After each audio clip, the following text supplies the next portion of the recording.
Despite their fearsome-sounding name and venomous bite, these desert-dwelling lizards, the largest in the United States, have evolved in unique ways to thrive in an arid climate.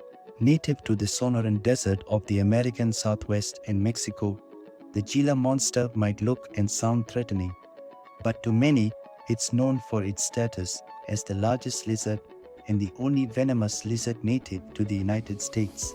The Gila monster, distinguished by its black and pink patterned scales, spends the majority of its life beating the Arizona heat underground. Because of this, though, its habits have long been a mystery to scientists. Growing up to 2 feet long, the Gila monster's size sets it apart from many other smaller, more agile Sonoran Desert lizards. Yet what some consider to be its weaknesses are actually among the Gila monster's greatest strengths. Unlike most of the world's lizards, the Gila monster's venom allows it to fend off predators despite its lack of agility.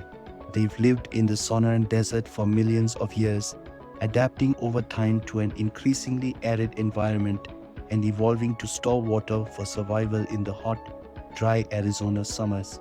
While many see them as a threat due to their venom, iconic lizards could be facing even greater threats from ever drier conditions due to climate change. Most venomous creatures use their venom to capture their prey. However, because Gila monsters are very large and slow-moving, they primarily eat mouse or rabbit eggs out of nests, meaning they don't need to envenomate their prey to eat them. The Gila monster's venomous bite evolved solely for self-defense purposes, allowing them to defend themselves against predators like coyotes, owls, and hawks.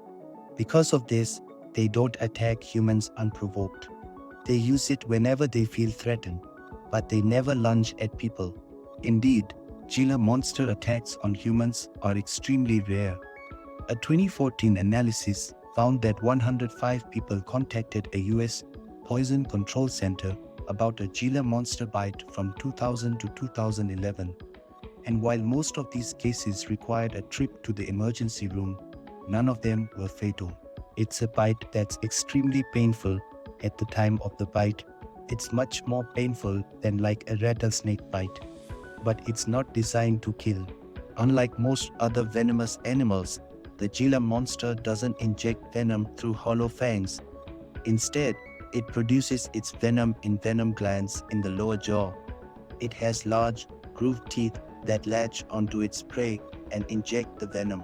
Because it often must attach itself firmly to its victims, some have reported that Gila monsters sometimes must be forcibly disengaged from bite victims.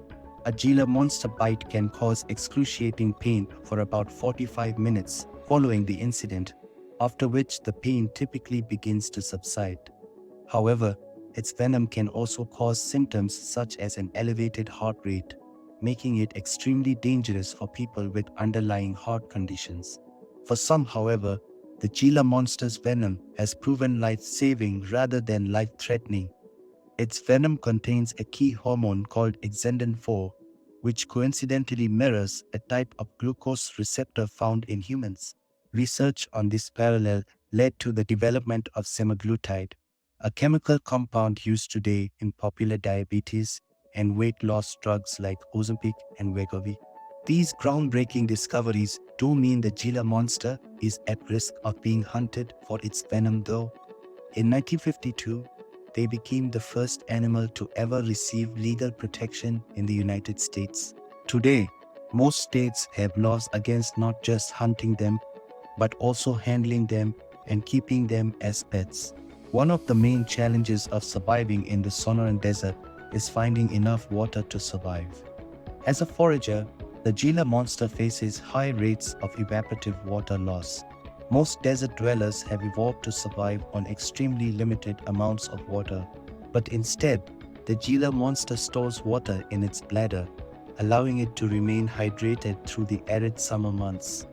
During the rainy season in the desert, the Gila monster tracks down pooled rainwater to replenish its water supply for the coming weeks. The lizard even has the ability to sense where water supplies are located. Researchers found that they were able to detect chemical compounds in the air that could lead them to water. There has to be some chemical in the water that is volatile and goes into the air, and the Gila monster can sense this. This unique trait, among many others, has led the Gila monster down a slightly different evolutionary path than other desert lizards. Yet with its large bladder for water storage and venomous bite, these lizards have the ability to both survive extremely dry weather and defend against predators. They can tolerate dehydration, and they look fine. But we've noticed there are physiological differences in their immune function. There's physiological differences in how warm they heat themselves up after they eat a meal. Gila monsters are still relatively common in the Sonoran Desert, although they're officially classified as near threatened by the International Union for the Conservation of Nature. Their numbers could decline in the coming years due to climate change. Our summers are going to get hotter, but more importantly, they are going to get longer before the monsoons start, and so these animals are going to get more dehydrated. Under drier and drier conditions, animals that have evolved to survive on little water could fare better and adapt more quickly. But because the Gila monster relies on storing larger amounts of water, it could struggle to endure longer periods of dry weather. These qualities have evolved over millions of years, allowing the Gila monster's genome to adapt slowly in response to gradual aridification. Yet with climate change causing rapid changes in weather, it's crucial to track how these lizards adapt and to increase conservation efforts to ensure their survival. When it gets hot, they go underground. But is that going to be sufficient enough to get them through these drier times and not interfere with things such as food searching? When you're underground, you're not finding food or finding water, so it's okay to be underground escaping the heat.